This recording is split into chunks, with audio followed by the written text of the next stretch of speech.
Coucou tout le monde. Hello à tous. On se retrouve aujourd'hui pour un nouvel épisode de Glossaverite. Dans cet épisode, on va vous parler du burn-out. Donc c'est Alexia qui va peut-être un peu plus pouvoir en parler parce qu'elle sort justement d'un burn-out.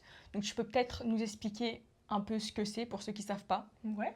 Alors, grosso modo, on va faire une définition très simple. Ça va être tout ce qui va être épuisement professionnel. Moi, je vais Ok. parler surtout de ce côté-là, etc. Puis après, il y a plein de choses différentes qui peuvent arriver avant et pendant un burn-out. Petit disclaimer, on n'est ni thérapeute ni psychiatre. On va juste parler du coup un peu plus de nos expériences, enfin surtout de l'expérience d'Alexia. Donc voilà, donc c'est à prendre plutôt du côté patient, enfin du côté Oui, c'est ça. En fait, la personne qui vit les choses et comment j'ai vécu la chose. Après, je vais expliquer un peu moi mon parcours et tout. Mais chacun est différent. Donc, ce que je dis, ça colle pas à tout le monde. Et ça se passe pas de la même manière pour tout le monde aussi. Les soins, etc. Enfin, tout ce qui s'ensuit, quoi. Si jamais vous pensez être concerné par le burn-out, n'hésitez surtout pas à aller voir un professionnel de santé pour ça et pas de s'adapter à ce que nous on va dire parce que nous on n'est pas là pour vous faire un diagnostic, on n'a aucune qualification pour. Du coup, tu peux peut-être nous contextualiser ton burn-out. Alors, du coup, moi, il faut savoir que j'étais chargée de recrutement dans le travail temporaire. Donc, pour une agence d'intérim. J'ai commencé à travailler là-bas il y a... c'était en 2022, donc ça date un petit peu. Et au début, tout se passait plutôt bien, c'est-à-dire qu'on avait des équipes complètes. Enfin, tu sais, comme quand tu commences dans une entreprise, quoi. Ça roule, tu vois. Et en fait, ils ont fait plein de choix qui, pour moi, sont des mauvais choix. Et ils ont poussé énormément de monde vers la sortie, jusqu'à tel point que, en fait, on s'est retrouvés à être plus que 2 à travailler pour cette entreprise et à gérer le département. Quand, à la base, quand j'ai commencé, on était 13. J'étais plus que 2 à faire le travail de 13 personnes. C'est ça. Et en Ok. fait, Donc une énorme charge de travail. ouais, en fait, c'est ça. Et tu sais, ça commence toujours par te dire, mais c'est temporaire, enfin, on va trouver des solutions, on va pas vous laisser comme ça. Et ça a duré énormément, énormément de temps. Donc, c'est-à-dire qu'avec ma collègue, on s'est retrouvés, je pense, toute seule pendant au moins 6 mois avant que moi, ça soit mon point de non-retour, tu vois. Ok. On a vraiment... et déjà, même avant qu'on soit plus que 2, donc quand il y avait commencé à avoir une partie de l'équipe qui était partie, là, je commençais déjà à aller pas très bien. Je l'avais fait remarquer à ma responsable. Enfin, je me rappelle que j'avais écrit un mail un dimanche pour lui dire écoute, là, ça va pas bien du tout. Je me sens plus du tout en accord avec ce qui est en train de se passer dans l'entreprise et tout. Enfin, voilà, j'ai besoin d'aide. J'ai besoin qu'on trouve des trucs à mettre en place pour que ça se passe mieux, quoi. Tu commençais déjà à ressentir l'épuisement. Ouais. Ok. Et pourtant, on n'était pas encore que 2. Hein. Donc, voilà. Et après, du coup, on a fini par être que 2. Et en fait, plus ça allait et plus nous rajouter des charges de travail comme si on n'en avait pas déjà assez. Ça a commencé à être la goutte d'eau, c'est quand j'ai été humiliée en réunion par ma responsable devant mes collègues. Donc quand on n'était pas encore que 2. Donc Ok. là, j'avais dit à ma responsable que vraiment ça allait plus et tout de nouveau. Et elle m'avait affiché en réunion devant tout le monde pour dire oui mais c'est parce que tu sais pas gérer ton temps quoi. En gros, enfin c'est ta faute. Ok, elle avait remis le problème sur toi. Elle avait Ouais. délégué le problème. En gros, il n'y a pas de problème quoi. Ok, C'était ouais. moi le problème. Mhm. Donc déjà là, voilà, je commençais à être vraiment beaucoup moins enthousiaste sur mon poste. Et en fait, ça a toujours continué comme ça. Cette responsable, elle était, pour moi, pas humaine. C'est-à-dire que si tu lui disais que tu avais un souci, c'était toujours de ta faute. Elle manquait d'empathie. Ah, mais elle avait zéro empathie, c'est même pas en manquer, c'est qu'elle n'en avait pas du tout, tu vois. C'est-à-dire que quand je lui disais que je n'en pouvais plus d'être une semaine sur 2 d'astreinte, que j'avais plus de vie sociale, quoi, parce que, excuse-moi, quand tu es au travail du matin au soir, que le soir tu rentres, tu as une astreinte à gérer, donc, qui sonne tous les soirs, en fait, tu fais plus rien, tu sors plus de chez toi, tu vois pas d'amis, enfin voilà. Et elle m'avait dit, bah non, mais tu sais, tu gagnes plus d'argent, quoi, en ayant des astreintes. En mode, l'argent allait tout réparer. Enfin, il y avait que ça qui comptait. Donc ça, on va dire que c'était un peu l'ambiance que j'avais dans mon entreprise, qui du coup était pas top. Et je rentre pas dans les détails de tout ce qui s'est passé, parce que sinon, ça prendrait 1000 ans. Et en fait, je me suis rendu compte que jour de travail ou jour de repos, j'étais dans le même état. C'est-à-dire que je dormais plus. Je faisais des nuits mais hyper courtes. Même quand j'avais pas l'astreinte, je dormais plus.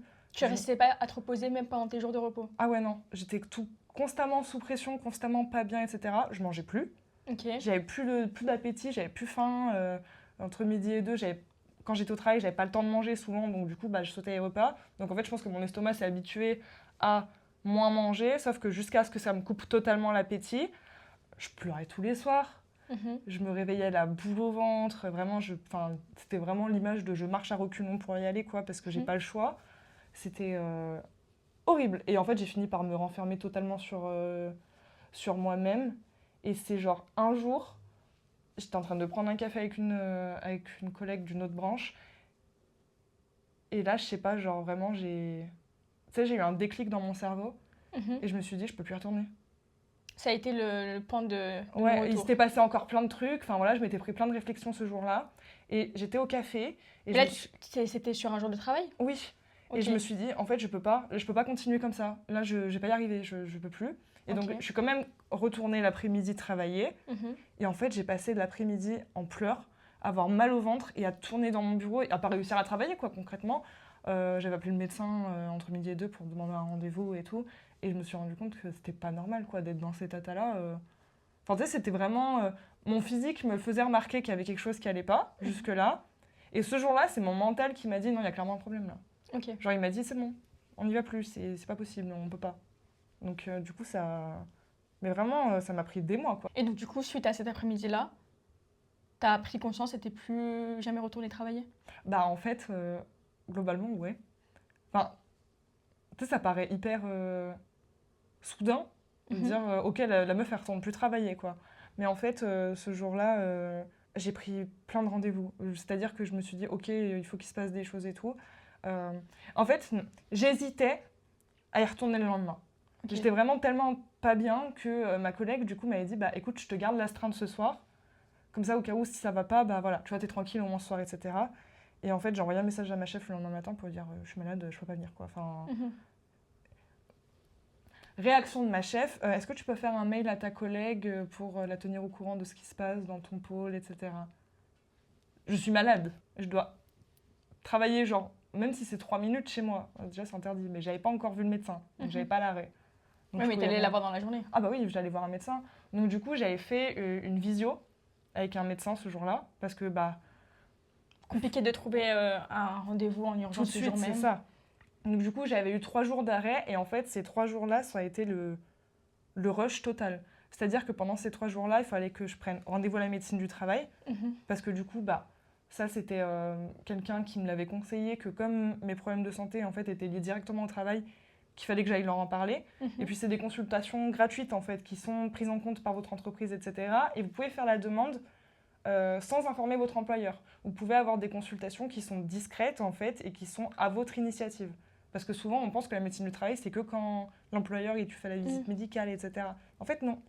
On peut nous aussi prendre nous-mêmes rendez-vous, parce que des fois, juste pour se livrer ou parce qu'on a des questions par rapport à son poste, etc. Donc ça, je ne le savais pas, tu vois. Et du coup, j'ai vu la médecine du travail qui m'a dit qu'il fallait que je voie mon médecin traitant. En fait, on passe de médecin en médecin. Et parce que du coup, la médecine du travail ne peut pas te délivrer d'arrêt de travail. Ils sont médecins, mais malheureusement, voilà, ils sont plus des médecins conseils, en fait. Donc, j'ai réussi à voir mon médecin traitant en urgence bah, le surlendemain, je crois. Enfin, en gros, fallait que je me débrouille avec mon arrêt en visio pour que ça colle. Enfin, voilà, du coup, je sais plus comment j'avais fait. Mais j'avais réussi à avoir un rendez-vous avec mon médecin traitant qui est du coup chez mes parents. Donc, il avait fallu que je prenne le train pour y aller. Enfin, tu comprends, c'était un peu la merde. Et du coup, bah, pareil, du coup, tu repasses par cette étape de faut que je raconte à un médecin ce qui se passe. Est-ce qu'il va me croire? Est-ce qu'il va le prendre en compte, etc. J'ai eu de la chance, mon médecin traitant était très compréhensive et du coup, bah, on a eu un très très long rendez-vous le premier où bah, du coup, elle m'a dit qu'effectivement, c'était pas normal tout ce que j'étais en train de vivre et surtout mes symptômes, enfin, que oui, effectivement, j'étais pas apte à travailler dans cet état-là. Et du coup, elle m'a mis un premier arrêt de 1 mois. Et en fait, ça a toujours été ça, c'est-à-dire que tous les mois, il fallait que je prenne rendez-vous avec mon médecin pour renouveler l'arrêt. Bah, sauf si j'y retournais, mais dans l'état où j'étais, je pouvais pas y retourner, quoi. Ok. Donc, ça a commencé comme ça. Ça, c'était vraiment la base de mes rendez-vous médicaux. J'ai commencé à me renseigner sur comment je peux me sortir de là.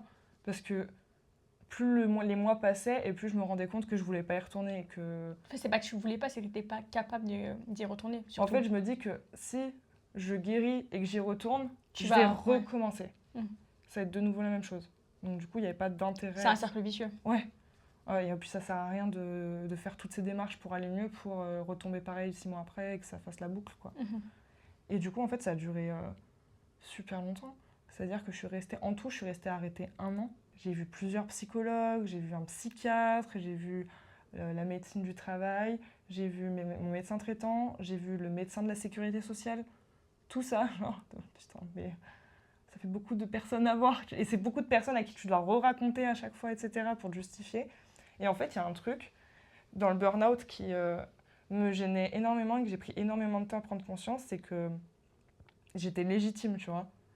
C'est le burn-out, je ne sais pas si c'est reconnu comme maladie, mais en fait, tout ce qui a découlé de mon burn-out, c'était légitime. J'étais diagnostiquée par le médecin d'un trouble anxieux-dépressif. Ok. Et c'est légitime, c'est vraiment une maladie, enfin c'est pas... C'est dû à ton burn-out, ton trouble anxieux-dépressif. Ouais, en gros c'est ça.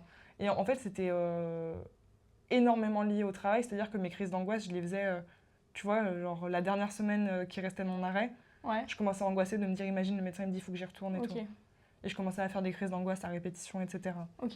Là où, avant d'être arrêtée, je faisais des crises d'angoisse pour un oui ou pour un non, quoi, tout le temps. Et du coup, en fait, c'était totalement légitime parce que, en plus, je voyais un médecin, quoi. Donc, le médecin, il me raconte pas des conneries et puis il va pas te faire un arrêt juste parce que t'as pas envie d'aller travailler, quoi, tu vois. C'était vraiment... Mais ça m'a pris hyper longtemps de me rendre compte que j'avais vraiment un problème. C'est-à-dire que en fait, j'étais persuadée au début que si je travaillait plus, tout allait aller mieux. En mode, j'arrête de travailler, le mois d'après, je suis heureuse, je suis contente, enfin, je profite de mon arrêt pour me remettre, etc. Ça s'est pas du tout passé comme ça. Hein. En fait, là, t'avais pas besoin d'un repos, mais vraiment besoin d'une guérison. Ouais. Mais en fait, c'est hyper dur d'accepter que t'as besoin d'aide. C'est-à-dire que moi, franchement, pendant des mois, je me suis dit, non, mais ça va aller tout seul. J'ai pas besoin de voir une psychologue. Et du coup, justement, comment t'as fait pour guérir ? Pour guérir, il a fallu que j'accepte que j'ai un problème. Donc en fait, ça... c'est l'acceptation qui est déjà un énorme pas en avant. En fait, on m'a mis au pied du mur. C'est-à-dire que le médecin du travail m'a fait aller voir le psychiatre qui est rattaché à la médecine du travail, donc à l'hôpital. Et le psychiatre, ça a été une séance de 2 heures où il m'a mis face à tous mes problèmes. C'est-à-dire que déjà, il rentre dans des sujets, tu te dis, mais ça n'a rien à voir. Pourquoi il me parle de ma mère, de mon père Tu vois. Peut-être c'était des sujets que tu avais, toi, du mal à voir la réalité en face sur ces sujets-là, peut-être, et voir qu'il y avait un lien direct ou indirect avec ton problème. Ou pas, même pas, parce que franchement, j'ai aucun problème avec mes parents, tu vois. Genre, c'était pas lié, mais c'est qu'en fait, il veut tellement aller au fin fond de ta pensée, tu vois, qu'il passe par tout. Genre, il te demande tout pour voir, pour être sûr, justement, qu'il n'y a pas d'autre chose que t'as pas, voilà. Et en fait, mais je me rappelle parce que du coup, c'est pareil, on a fait l'inventaire de ce que je mange, combien de temps je dormais, à quelle heure je me levais, qu'est-ce que je faisais, combien de fois je sortais par semaine, tu vois. Et du coup, les réponses, elles étaient pas glorieuses. Je sortais pas. Je mangeais à peine un repas par jour. Je dormais totalement en décalé, donc j'arrivais à m'endormir à peu près à 6h du matin et je me réveillais à 14h si j'avais de la chance, tu vois, que je faisais une grosse nuit. J'étais insomniaque en fait. Je passais mon temps à ressasser, tu vois, la nuit. Et quand bien même, c'est hyper difficile de sortir quand tu, justement, vis avec des heures aussi décalées. En plus. Puis je voulais pas rencontrer de monde, parce que du coup, j'étais dans mon cercle vicieux négatif. Tu sortais pas du tout ? Très peu. Franchement, que quand j'avais pas le choix, quoi. Je sortais à la limite pour aller acheter mes cigarettes, et encore, à cette époque-là, je crois que j'avais même pas besoin de sortir, parce que j'en avais d'avance, tu vois. D'accord. Donc, non. Et là où il m'a engueulée, c'est quand il m'a demandé mon poids, et que du coup, en fait, on s'est rendu compte que sur les 3 derniers mois, j'avais perdu une dizaine de kilos, quoi. Ok, c'est énorme. Et il m'a dit, mais vous vous rendez compte que vous perdez 1/10 de votre poids, et vous trouvez ça normal ? Et je lui ai dit, non, c'est pas normal, mais en même temps, tu vois, moi je suis contente, tu vois. Et il m'avait dégommé. Il m'a dit non, ça se passe pas comme ça, etc. Et en fait, c'est après ce rendez-vous-là, je me rappelle que je suis sortie, c'est mon copain qui m'avait amenée à l'hôpital et qui m'avait attendue pendant le rendez-vous, et j'étais desséchée. Vraiment un zombie. Je suis rentrée, je suis allée me coucher, genre... j'avais qu'une envie, c'était de pleurer, tu vois. Tu sais, mais...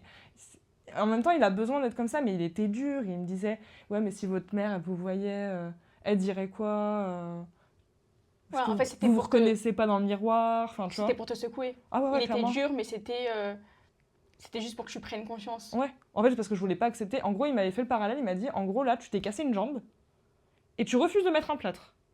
D'accord. Il a dit, tu vas attendre que ton os, tu t'es cassé la jambe en deux comme ça, tu vois, et tu vas attendre que ton os se remette droit tout seul. Et toi, en plus, qui avais peur qu'on te croie pas, que les médecins ne te croient pas, là, tu avais un médecin justement qui te mettait face à ta propre réalité et t'essayais d'arrondir les angles.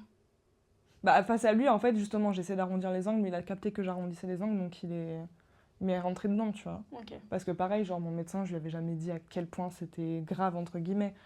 Pourtant, je voulais me croire, mais je voulais pas non plus assumer totalement que bah, je me sentais comme une merde, quoi. Enfin, la dépression, c'est ça, de toute façon. Hein. T'avais honte peut-être, non? Ah bah clairement, enfin, tu peux pas, enfin, c'est hyper dur d'avouer à ton médecin que tu veux pas sortir de ton lit, que du coup tu manges pas, mais du coup tu manges pas, mais si tu sors pas de ton lit, bah tu te bouges pas, enfin tu vois, c'est des trucs qui normalement tu fais tous les jours, et là t'es en mode bah non, en fait je veux juste être une larve dans mon lit et ne rien faire et ne voir personne et tout. Mhm. Et c'est pas normal, et c'est même, je sais très bien que c'était hyper malsain et que je m'entretenais toute seule dans ma négativité aussi, tu vois. Ok.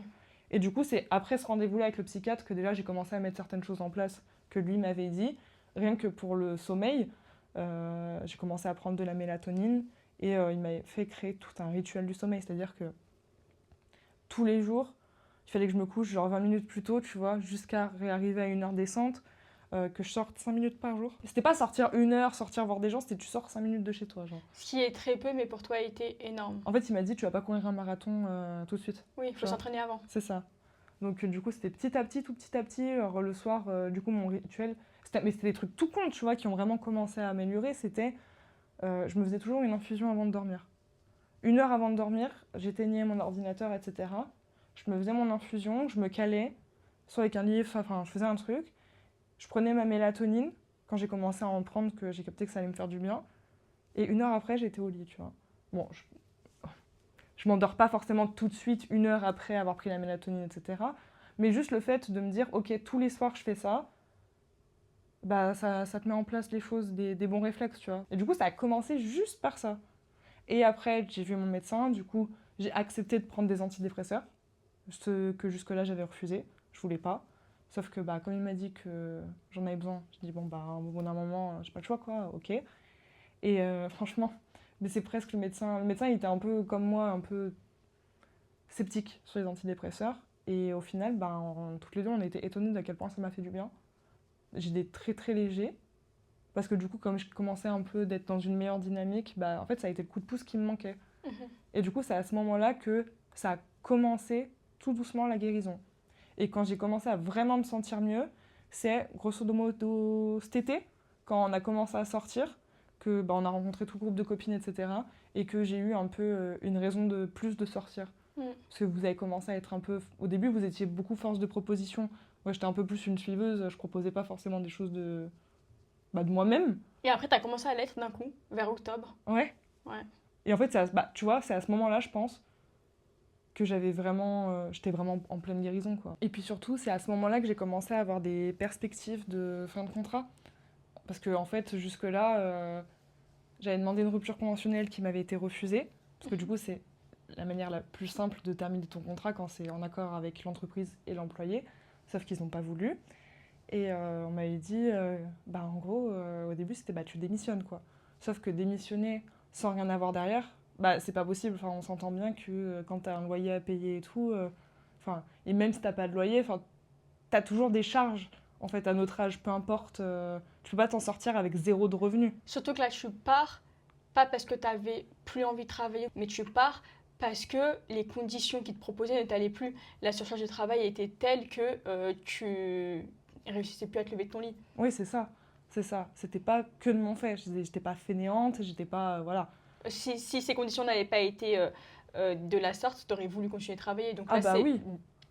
de leur faute si tu n'as plus envie de travailler. Si tu veux personne dans l'entreprise. Ah, mais de ouf. Parce qu'en plus, vraiment, c'était dommage. C'est que j'adorais vraiment ce que je faisais à cette époque-là. Genre, à le contact avec les intérimaires, les clients. J'étais hyper épanouie dans ce que j'étais censée faire. Mm-hmm. Mais en fait, c'était tout le reste. Je pouvais pas tanker. C'était pas possible, quoi. Okay. C'était impossible. Et du coup, c'est à ce moment-là où on a commencé à vraiment me dire qu'il y avait d'autres solutions. Et que dans mon cas, comme tout venait en fait de mon travail, l'inaptitude à mon poste de travail était possible. Sauf que ça prend énormément de temps en fait. Parce que même avec tout ce que j'avais fait, il faut que j'ai un dossier en béton pour pouvoir prouver que effectivement, en fait, c'est pas que je suis pas apte à travailler, c'est que je suis pas apte à travailler pour eux. Mm-hmm. Et pour en fait, le poste qu'ils te proposent maintenant. C'est ça. Et en fait, dans les inaptitudes de travail, la première chose qu'ils font, c'est qu'ils te proposent un reclassement de poste, c'est-à-dire que l'entreprise normalement, doit te proposer 2 autres postes. Sauf que pour arriver à faire en sorte qu'ils ne me reproposent pas de poste, parce qu'en fait, il n'y avait pas d'autres postes où j'aurais été bien, parce qu'en fait, globalement, ce genre d'entreprise, ils vont me dire, admettons, je suis prise que pour faire de l'administratif. Oui, mais tu connais les clients, tu connais les intérimaires, tu peux dépanner, tu as déjà fait de l'astreinte, vas-y, dépanne, tu vois. Tu sais très bien que dans ces conditions-là, peu importe, ça se passera pas bien, quoi. Il n'y a pas de reclassement possible, tu seras dans la même merde dans tous les cas. Et du coup, j'ai réussi à avoir mon inaptitude là, fin 2025, quoi. Ok. Donc, alors que j'étais arrêtée depuis fin 2024. Donc ça a mis 1 an. Voilà. Et après avoir eu ça, j'ai eu un licenciement pour inaptitude parce qu'ils ne pouvaient pas me reclasser. Mais ça arrivait vraiment mi-décembre, quoi. Donc 1 an, tout pile en arrêt de travail avant que ça soit terminé avec eux, quoi. Ok. Et là, après, maintenant, j'ai toujours mes rituels, etc. Je continue de sortir, ça me fait du bien. Voilà, j'ai des projets, dont le podcast, etc. qui ont recommencé un peu à m'animer aussi. Mais là, à l'heure actuelle, t'es encore en burn-out? Ou t'es sur la fin? Ou tu l'es plus du tout? En fait, c'est un peu difficile à dire parce que je suis toujours sous traitement. Ok. Parce que tu peux pas l'arrêter comme ça. Et en fait, là, il va falloir que je revoie un médecin pour en parler avec lui. Donc, je sais pas si je peux l'arrêter, si je dois le continuer encore pendant un certain temps pour être sûr que ça soit bien stabilisé, etc. Mais je me trouve globalement, enfin après toi tu me donneras ton avis, mais plutôt stable entre le moment où on s'est rencontrés oui, et il y a maintenant. une évolution. Voilà, je sais que t'as plus envie de faire de choses, t'es plus souriante, alors qu'avant quand on s'est rencontrés, tu disais là je vous vois une fois, mais il va me falloir 2 semaines pour m'en remettre de cette sortie. Alors que maintenant on se voit tous les jours. C'est ça. Non, et puis même je me rends compte que je suis redevenue beaucoup plus sociable, dans le sens où, bon, je suis très souvent avec toi, mais je me suis surprise à m'entendre avec d'autres personnes et à rencontrer d'autres personnes aussi et pas être totalement braquée et de me dire non, je peux pas. Et même au niveau de toi-même, de ton image, etc., tu te remaquilles, tu te refais jolie, tu as envie d'avoir une meilleure image, alors que la première fois qu'on s'est vu, t'étais pas prêtée. Enfin, moi je m'en foutais quoi, mais c'était normal en fait. Il y a une différence. Maintenant, je me souviens de ton image, enfin de la façon dont tu t'étais la première fois qu'on s'est vu et maintenant, t'étais pas maquillée, tu t'étais pas coiffée et t'étais habillée les premiers habits quoi.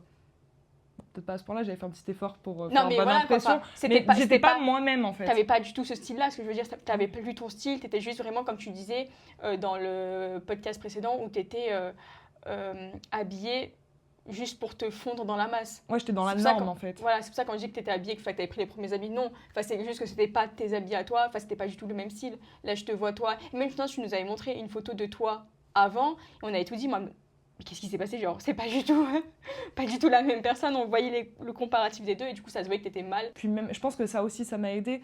Quand je vous ai rencontrés, j'étais pas forcément à l'aise en amitié, etc. De vouloir me changer pour les autres et en fait d'avoir vu que ma relation avec vous, en fait, je pouvais être totalement moi-même, tu vois, il n'y avait aucun jugement, etc. On n'aimait pas les mêmes choses et c'était pas grave, tu vois, j'étais pas obligée de faire semblant d'aimer quelque chose pour que ça se passe bien, quoi. Et du coup, quand je t'ai parlé, du coup, c'était plus ça avec toi parce qu'on se voyait plus souvent, on avait plus de temps, du fait que j'aimerais bien recommencer à m'habiller dans mon style et tout, tu m'avais un peu poussée aussi. Et à ce moment-là, quand tu m'as poussée, je pense que ça a été le moment où je sais pas, t'avais un bon timing quoi. C'était le moment où j'en avais besoin et je me suis dit. Je suis arrivée au bon moment.